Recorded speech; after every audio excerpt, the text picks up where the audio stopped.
이 이야기는 죽은 여인을 살린 이야기이자 사람이 사람 구실을 하게 된 이야기입니다. 옛날 어느 고을에 하룻밤 사이 묻힌 미인이 있었습니다. 사람들은 말했지요. 급히 묻은 데엔 사연이 있다고. 그리고 그 무덤을 판 사내가 있었습니다. 굶주림에 쫓긴 죄를 알면서도 삽을 든 사내였지요. 그런데 말입니다.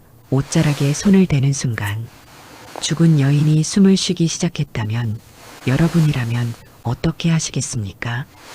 안녕하세요. 할인야담에 오신 걸 환영합니다. 이야기 시작 전 구독과 좋아요 눌러주시면 감사드리겠습니다. 댓글에 어디서 듣고 계신지 남겨주시면 그곳에 행복이 깃들기를 기원하겠습니다. 이야기 시작합니다. 옛날 옛적 숙종 임금이 나라를 다스리던 시절 첩첩산중 깊숙이 자리 잡은 작은 고을이 하나 있었습니다. 산이 병풍처럼 고을을 둘러싸고 있어 바깥 세상과는 담을 쌓은 듯 고요한 곳이었지요. 논밭은 넉넉하고 물은 맑아 살기에는 더없이 좋은 터전이었으나 요즘 들어 고을 사람들의 얼굴에는 묘한 그늘이 드리워져 있었습니다. 새벽녘이면 공동묘지 쪽에서 종소리 같기도 하고 울음소리 같기도 한 기이한 소리가 들려온다는 것이었습니다. 어젯밤에도 들었소. 꼭 누가 땅속에서 문을 두드리는 것 같더란 말이오. 죽은 자가 잠들지 못하면 산자도 편할 날이 없다더니 이 고을에 무슨 흉한 일이 닥치려는 게 아니겠소? 장터에 모인 사람들은 고개를 절레절레 흔들며 수군거렸습니다. 그 말이 바람을 타고 퍼져나가 고을 전체가 불안에 휩싸이게 되었지요. 바로 그 무렵 고을 어기로 한 사내가 비틀거리며 들어서고 있었습니다. 남루한 행색에 얼굴은 흑빛이요. 광대뼈가 툭 튀어나온 것이 며칠을 굶은 기색이 역력했지요. 사내의 이름은 복길이었습니다. 이름만큼은 복스럽게 지었건만 타고난 팔자가 기구하여 반평생을 떠돌이로 살아온 장정이었습니다. 복길에게는 고향 마을에 홀로 계신 늙은 어머니가 있었습니다. 몇 해 전부터 병환이 깊어 자리보전을 하고 계셨으나 약값은커녕 죽 한 그릇 제대로 올려드리지 못하는 형편이었지요. 품팔이를 하러 이 고을 저 고을을 떠돌았으나 아무리 일해도 손에 남는 것이 없었습니다. 복길은 고을 입구에 있는 정자나무 아래 털썩 주저앉았습니다. 허기가 눈앞을 아물거리게 했지요. 어머니, 이 불효자식을 용서해 주시오. 복길은 갈라진 입술 사이로 중얼거렸습니다. 줄인 배를 움켜쥔 채 하늘을 올려다보니 해는 뉘엿뉘엿 산마루 너머로 기울고 있었습니다. 이튿날 아침 복길은 장터 한편에서 주워 먹을 것을 찾다가 묘한 이야기를 듣게 되었습니다. 어제 밤사이에 장 진사댁 며느리가 갑자기 돌아가셨다던데. 그 젊은 새댁이 내 며칠 전에 배웠는데 멀쩡하시던 분이 어찌 그리 갑자기? 나도 들었소. 그것도 장례를 하루 만에 치렀다더군. 조상집이라군 믿기지 않게 조용했다 하오. 복길의 귀가 번쩍 뜨였습니다. 하루 만에 장례라니 그것은 예법에도 맞지 않는 일이었지요.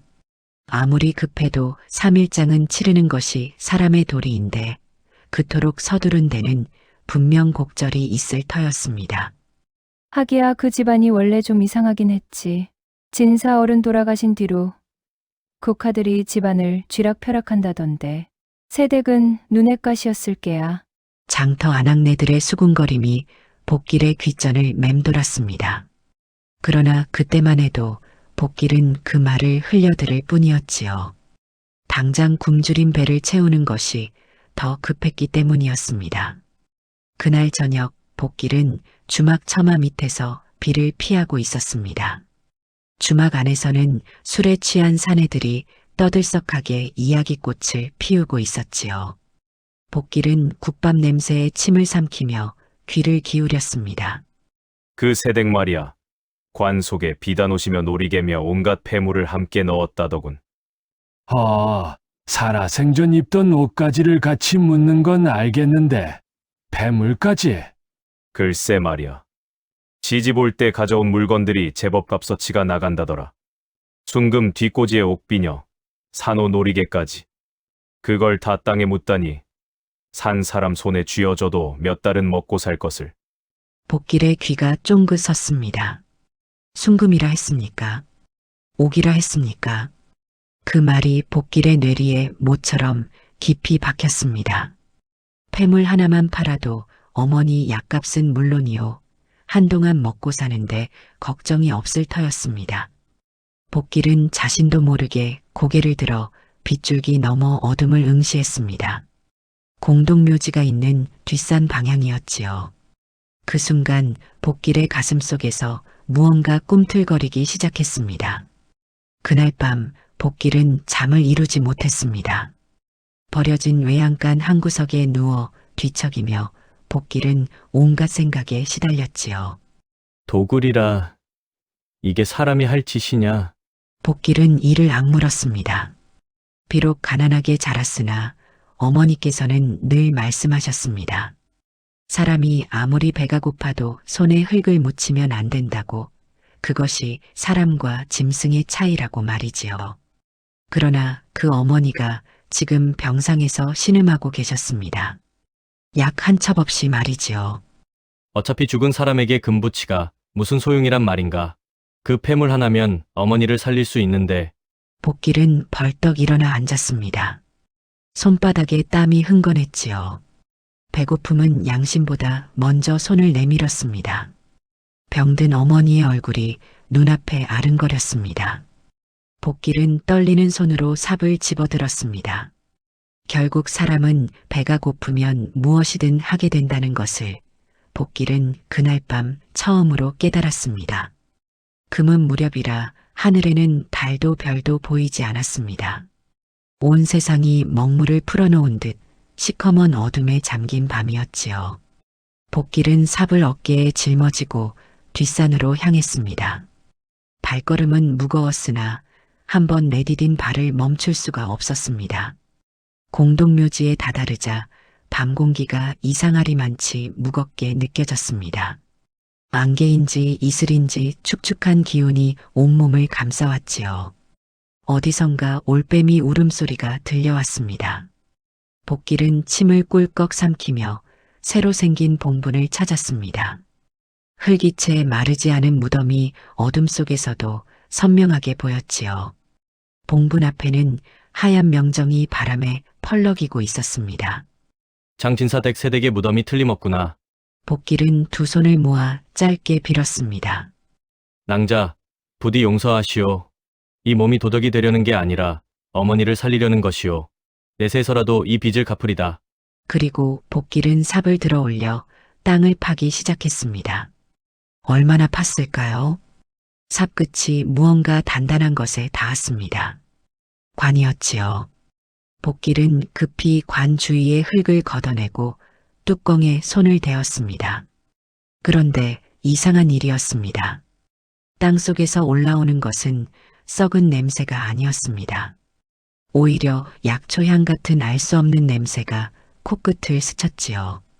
장례를 치른 지 이틀이 지났는데 시신에서 나야 할 냄새가 전혀 없다니 복길은 고개를 갸웃거렸습니다.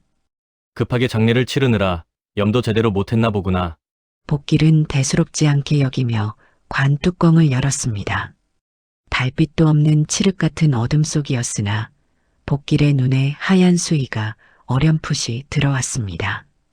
그리고 그 속에 누운 여인의 얼굴이 보였지요. 눈을 감고 누운 모습이 마치 잠든 것 같았습니다. 죽은 사람치고는 기이하리만치 평온한 얼굴이었습니다. 복길은 떨리는 손으로 여인의 옷자락을 더듬었습니다. 폐물을 찾으려는 것이었지요. 손이 여인의 손목에 닿는 순간 복길은 흠집 몸을 움츠렸습니다. 차갑지 않았습니다. 죽은 지 이틀이 지난 시신이 차갑지 않다니 있을 수 없는 일이었지요. 복길은 다시 한번 손을 뻗어 여인의 이마를 더듬어 보았습니다. 미지근한 온기가 손끝에 전해졌습니다.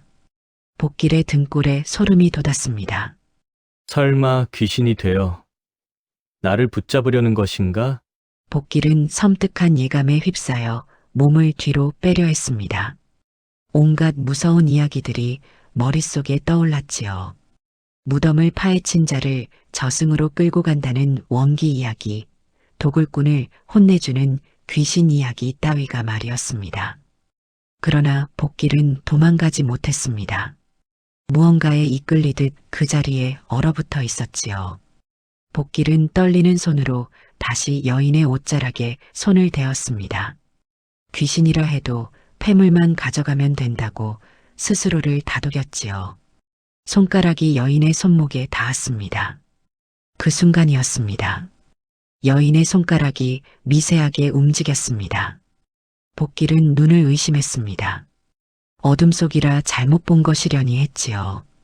그러나 다시 한번, 이번에는 분명히 보았습니다. 여인의 새끼손가락이 가늘게 떨리더니 손 전체가 서서히 움직이기 시작한 것이었습니다. 복길의 심장이 멎는 것 같았습니다. 귀신이다. 복길은 비명을 지르려 했으나 목구멍에서는 아무 소리도 나오지 않았습니다. 공포에 질린 복길은 관 밖으로 기어 나오려 허우적거렸지요. 바로 그때 여인의 눈꺼풀이 천천히 떨리기 시작했습니다. 여인이 눈을 떴습니다. 처음에는 초점 없는 눈이 허공을 헤맸습니다. 그러다 갑자기 여인이 숨을 크게 몰아쉬었지요. 마치 물에 빠졌다가 간신히 수면 위로 올라온 사람처럼 거칠고 가쁜 숨이었습니다. 컥. 여인은 격렬하게 기침을 하며 상체를 일으켰습니다. 복길은 기겁하여 관 밖으로 넘어지고 말았지요. 땅바닥에 엉덩방아를 찧은 채 뒤로 기어가며 복길은 두 손을 앞으로 내밀었습니다. 귀신님, 소인이 잘못했습니다. 제발 목숨만 살려주시오. 그러나 여인은 복길의 말을 듣지 못하는 듯 했습니다. 두 손으로 자신의 목을 움켜쥔 채 연신 기침만 해대고 있었지요. 한참을 그러더니 여인은 천천히 고개를 돌려 복길을 바라보았습니다. 여기가 어디요? 당신은 누구요? 갈라진 목소리였으나 분명 사람의 말이었습니다. 복길은 여전히 떨리는 목소리로 대답했습니다. 소인은 복길이라 하오. 이곳은 공동묘지이고 낭자는 지금 관 속에 누워 계시오. 여인은 복길의 말에 주위를 둘러보았습니다. 자신이 수의를 입고 관 속에 누워 있음을 깨달은 순간 여인의 얼굴이 하얗게 질렸지요. 설마 나를 묻은 것이오? 장진사댁 며느리가 맞으시오? 어제 그대 장례를 치렀다 들었소. 여인은 한참을 멍하니 앉아 있다가 이윽고 나지막이 중얼거렸습니다. 나는 죽지 않았소. 약에 취해 숨이 끊긴 듯 보였을 뿐이오. 복길은 그 말에 정신이 번쩍 들었습니다. 약이라뇨?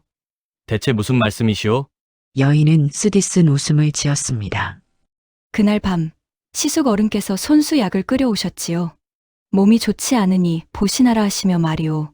그 약을 마시고 잠이 들었는데 눈을 떠보니 이 꼴이오. 여인의 눈에서 눈물이 흘러내렸습니다. 복길은 여인의 이야기를 들으며 분노가 치밀어 올랐습니다. 여인의 이름은 옥분이었습니다. 3년 전 장진사의 외아들에게 시집을 왔으나 혼인한 지 1년도 안 되어 남편이 역병으로 세상을 떠났지요. 장진사마저 그 충격으로 쓰러져 작년에 돌아가시고 옥분은 홀로 시댁을 지키고 있었습니다. 문제는 장진사가 남긴 재산이었습니다. 장진사에게는 조카가 둘 있었는데 진사가 살아있을 때부터 재산을 탐내며 눈독을 들이던 자들이었지요. 그런데 진사가 유언으로 며느리 옥분에게 대부분의 재산을 물려주자 조카들의 탐욕이 폭발하고 만 것이었습니다. 그 자들이 손을 쓴 것이오. 나를 죽은 것으로 만들어 재산을 빼앗으려 한 것이지요. 옥분은 이를 갈았습니다. 관가에 고발해도 그 자들은 이미 손을 써 두었을 것이오. 내가 살아있다는 게 알려지면 이번에는 정말로 나를 죽이려 들 것이오. 복길은 등에 식은땀이 흘렀습니다. 자신이 무덤을 파지 않았다면 이 여인은 산채로 땅속에 묻혀 죽었을 것입니다. 그 생각에 오금이 저려왔지요. 동이 트기 전에 무덤을 떠나야 했습니다. 복길은 옥분이 관에서 나오는 것을 도왔습니다. 옥분은 약 기운이 덜 풀렸는지 비틀거렸지요. 복길이 옥분의 팔을 부축하여 무덤 구덩이에서 빠져나왔습니다. 이제 어찌하실 작정이오? 복길이 조심스레 물었습니다. 당장은 몸을 숨겨야 하오. 내가 살아있다는 것이 알려지면 그자들이 가만두지 않을 것이오. 옥분의 말이 옳았습니다. 재산을 손에 쥐기 위해 산 사람을 무덤에 묻은 자들이었습니다. 옥분이 살아있다는 것은 그자들에게 목숨값이나 다름없었지요. 진실이 밝혀지면 그자들은 모가지가 달아날 테니 말입니다. 일단 사람 눈을 피해 산속으로 가시지요. 날이 밝으면 움직이기 어려울 것이오. 복길은 옥분을 이끌고 산길로 향했습니다. 그의 손에는 여전히 삽이 들려 있었으나 이제 그것은 무덤을 파는 도구가 아니라 옥분을 지키기 위한 무기가 되어 있었습니다. 산길을 오르며 복길은 문득 생각에 잠겼습니다. 이 여인을 두고 도망치면 어떨까? 어차피 남의 일이 아닌가. 폐물은 못 가져왔으나 무덤을 판 죄가 들통나기 전에 멀리 떠나면 그만 아닌가. 복길의 발걸음이 느려졌습니다. 옥분이 고개를 돌려 복길을 바라보았지요. 혹시 나 때문에 곤란한 것이오? 옥분의 물음에 복길은 고개를 저었습니다. 아니요, 그런 게 아니요. 그러나 솔직히 말하면 곤란한 것이 맞았습니다. 복길은 이 고을에서 아무런 연고도 없는 떠돌이였습니다. 자칫하면 도굴범으로 몰려 관가에 끌려갈 판이었지요. 그런데 이상하게도 발이 떨어지지 않았습니다. 옥분의 창백한 얼굴을 보니 차마 버리고 갈 수가 없었습니다. 관 속에서 눈을 떴을 때 얼마나 무서웠을지 그 공포가 복길의 가슴을 짓눌렀습니다. 가시지요. 날이 새기 전에 더 깊이 들어가야 하오. 복길은 옥분의 손을 잡아 이끌었습니다. 둘은 산속 깊이 들어가 버려진 산막을 발견했습니다. 오래전 나무꾼이 쓰던 곳인 듯 허름하지만 비바람은 막을 수 있는 곳이었지요. 복길은 옥분을 산막 안으로 안내하고 밖에서 망을 보았습니다. 도대체 왜 나를 돕는 것이오? 옥분이 산막 안에서 물었습니다. 복길은 한참을 망설이다 입을 열었습니다. 처음에는 폐물을 훔치려 했소. 굶주림에 눈이 멀어 그런 짓을 저질렀지요. 그런데 낭자가 살아있는 것을 보고는 내가 사람이 아니라 짐승이 될 뻔했다는 것을 깨달았소. 복길은 쓴웃음을 지었습니다. 살릴 수 있는 목숨을 버리면 그게 더 큰 죄가 아니겠소. 내 이미 도구를 시도한 죄인이나 이번만큼은 사람 구실을 해보려 하오. 옥분은 복길의 등을 말없이 바라보았습니다. 달빛이 비치지 않는 어둠 속이었으나 복길의 어깨가 유난히 넓어 보였습니다. 이튿날 저녁 일이 벌어지고 말았습니다. 복길이 먹을 것을 구하러 산 아래 마을에 내려갔다가 수상한 자들을 발견한 것이었습니다. 장진사댁 하인들이었지요. 그 자들은 무덤이 파헤쳐진 것을 발견하고 사람을 풀어 수색에 나선 것이었습니다. 복길은 급히 산막으로 돌아왔습니다. 낭자, 어서 피해야 하오. 추격자들이 산을 뒤지고 있소. 그러나 늦었습니다. 산막 밖에서 횃불빛이 어른거렸지요. 저기다! 사람 그림자가 보인다! 복길은 옥분의 손을 잡고 뛰기 시작했습니다. 그러나 이튿날 밤새 굶은 몸이라 멀리 가지 못했지요. 추격자들이 금세 따라붙었습니다. 이 도굴꾼 놈이! 하인 하나가 몽둥이를 휘둘렀습니다.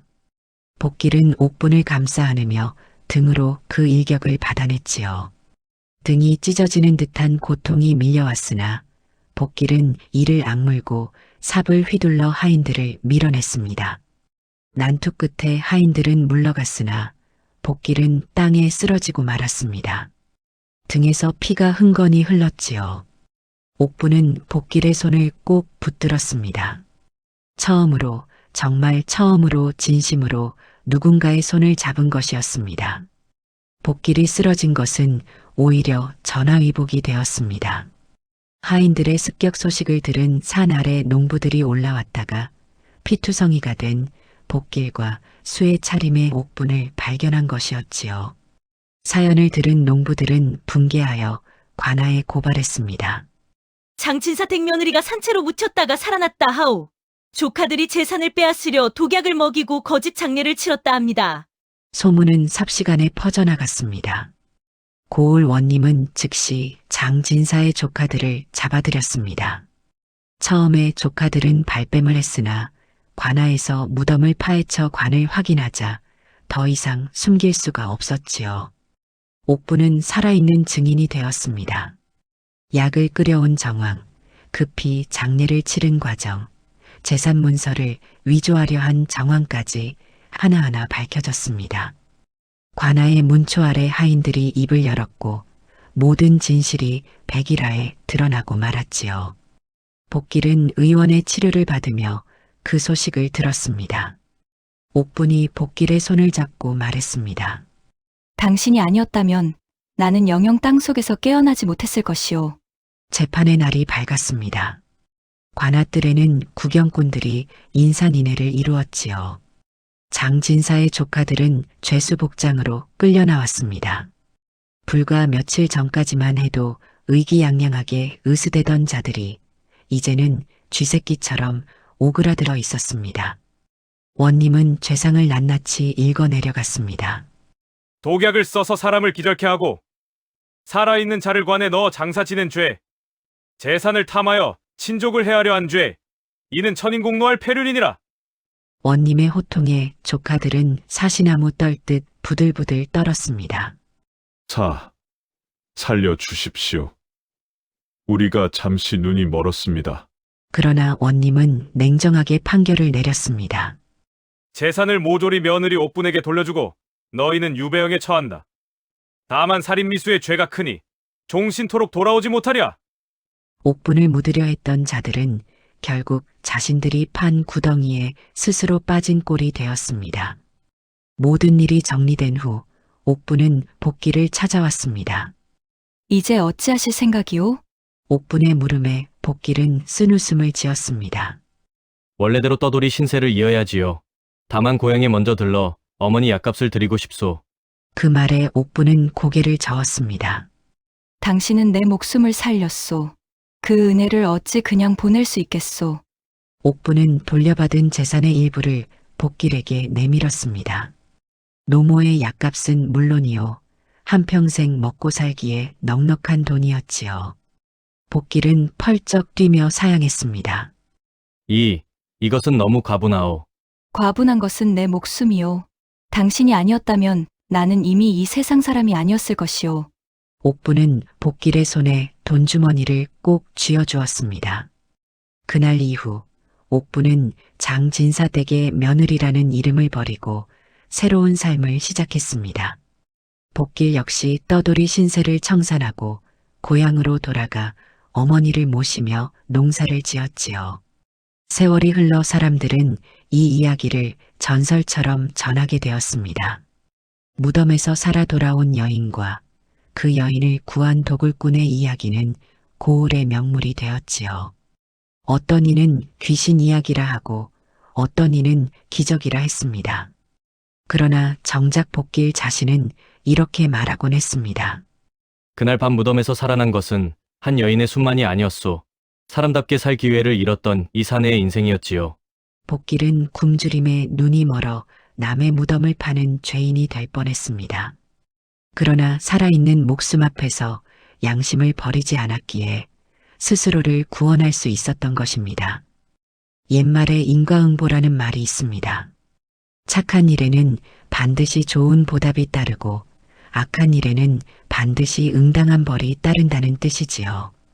탐욕에 눈이 멀어 산 사람을 묻은 자들은 제 무덤을 파는 꼴이 되었고 양심을 지킨 사내는 새 삶을 얻었습니다. 사람이 어찌 살아야 하는지 이 이야기가 작은 가르침이 되었으면 합니다. 오늘 이야기 들어주셔서 감사드립니다. 다음 이야기도 기대해주세요. 구독과 좋아요, 댓글은 사랑입니다. 편한 시간 되세요.